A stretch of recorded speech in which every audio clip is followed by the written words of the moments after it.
Hi, I'm Randy Walters with Fed Families. With me in this broadcast is my buddy Joey Lewis, who is a biologist, has his own testing lab. If you need him Delta testing overnight, and I'll throw that little plug in for you and get that going. Joey does water testing for the mining industry throughout eastern Kentucky and lots of places and other things. Welcome, Joey. Thank you for having me, Randy. Glad to be here. Yeah, good. It's good to have you. Joey is going to help you understand some of the EPA trash that Obama and Lisa Jackson, head of the EPA, are trying to shove down the people's throats throughout the Appalachian coal fields in the form of their demand that the water tested be of a conductivity level less than 300 microohms per centigram.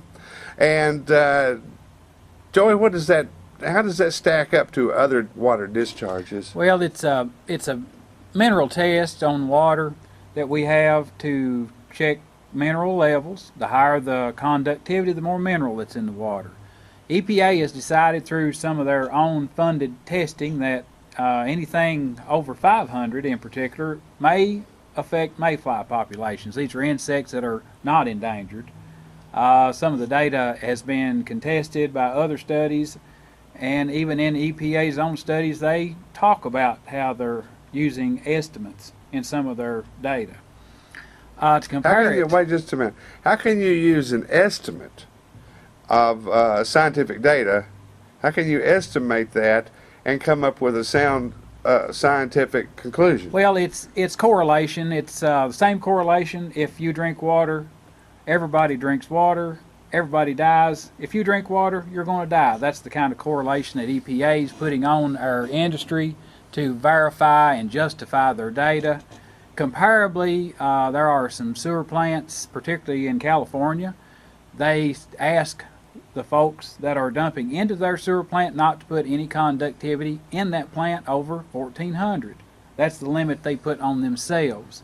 This is 3 times, 4 times higher than what EPA is allowing our coal industry to manage. Well, if that's the case, then wouldn't it be that the sewage plants in our area are producing the same amount of water conductivity, and they're dumping 3 to 4 times what the mining industry can? Certainly, that's they're unregulated on conductivity. However, that's not something that sewer plants have to worry about. But if it spreads, if the EPA, if this garbage spreads, and once the environmentalists and the tree huggers get their foot in the door on things, they will be wanting more and more control over anything. If they can shut down our coal industry, the next step will be to start monitoring and managing our municipalities, our factories. It will spread from coal.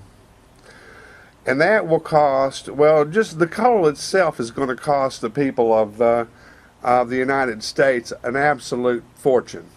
You take a look, I think we talked about it some in our introduction, but you take a look at the price of electricity throughout just Kentucky, and we're one of the states that has the lower electric rates.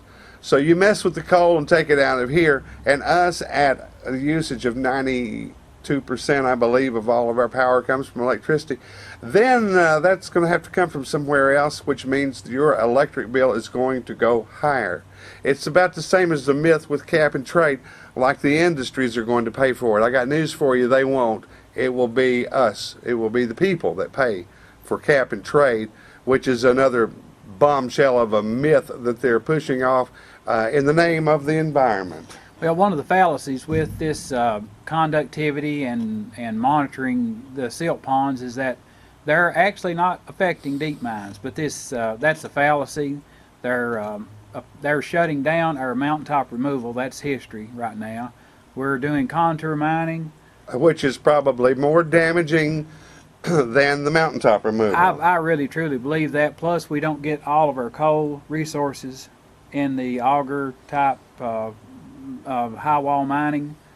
We're losing tax money through that methodology, and I agree. I believe our mountaintop removal is a lot more controlled with runoff. Well, it doesn't take a genius. All you have to do is come to this part of the country and look, and you can see where we have been able to develop, which means in the amount of time that it takes to do a development, you can see large areas of a real commodity in this part of the country, level land.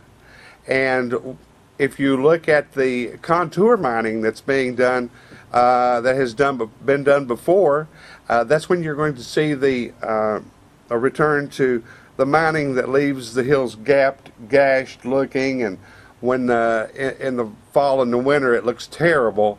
When the mountaintop mining leaves us with land we can actually use, like I said, it's a commodity in this part of the country. I thought, I was talking to some folks about the reforestation part of this. Put the hills back on a 2-to-1, 3-to-1 slope, hide the high walls, put it back, approximate original contours, one of their catchwords, and then reforestation so it looks like it always did.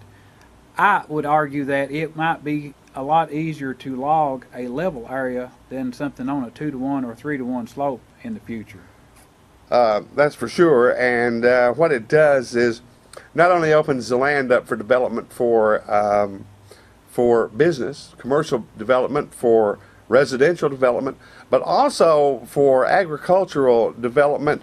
And if you think it doesn't work, all you need to do is go down into the Muhlenberg County section of this state and you can see what has been done there and just how rich that forest area is with deer, the fish, everything there is prospering and thriving. But the environmentalists will argue with you that it can't happen here, and I don't understand why. Well, 2 weekends ago, Knott County had a trail ride. Right. That all involved mountaintop removal trails. Right. I believe they were turning folks away. Maybe the population was around 6,000 that had shown up for that. They were actually turning folks away. All right. And also, you can take a look at Black Mountain Recreation Park over in Harlan. That is not a mountaintop removal area, but it has previously been mined, and it is now the #1 ATV destination in the United States. So yes, our land can be better managed by the people here and not by the egghead bureaucrats in Washington and Atlanta through the President Obama's agenda and through Lisa Jackson's agenda. I saw her on television, and it was enough to gag a mayfly. But that's what's going on, and it is absolutely what is not being, and I will continue to say this, what is not being said is they're worried about the mayfly. What about the families that depend on mining, depend on coal in any way, in every way, to be able to have food and pay their bills and also send their children to school? Well, it's an attack on our way of life. It is. It's what do we call that? A cultural, I can't remember. But anyway, it is. It's an attack on our way of life here, and that's what we're about at Fed Families, is to try to do something to stop this attack. Thank you so much for watching.